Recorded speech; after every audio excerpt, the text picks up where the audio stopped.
பணமதிப்பு நீக்கம் உட்பட பல்வேறு காரணங்களால் இந்த ஆண்டு கிறிஸ்துமஸ் பண்டிகைக்கான பொருட்கள் விற்பனை பாதிக்கப்பட்டுள்ளது. சென்னையில் ஆண்டுதோறும் டிசம்பர் மாதத்தில் கிறிஸ்துமஸ் மரம், குடில், வண்ண மின் விளக்குகள், பூ தோரணங்கள் என கிறிஸ்துமஸ் பொருட்கள் விற்பனை களைகட்டும்.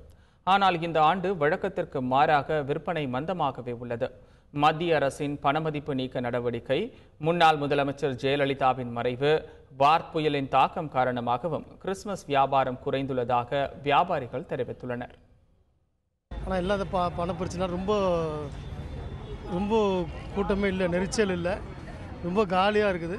நாங்கள் எங்கள் சினாட் மிஷன் சார்பாக தமிழ்நாட்டில் இருக்க எல்லாருக்கும் கிறிஸ்மஸ் மற்றும் புத்தாண்டு வாழ்த்துக்களை எங்கள் மிஷன் சார்பாக நாங்கள் தெரிஞ்சுக்கிறோம். பணம் பற்றாக்குறை ஒரு பக்கம் இருந்தாலும் மனசளவில் மக்கள் தான் ரொம்ப கவலையில் இருக்கிறாங்க. ஏன்னா சிஎம் இல்லாததுனால.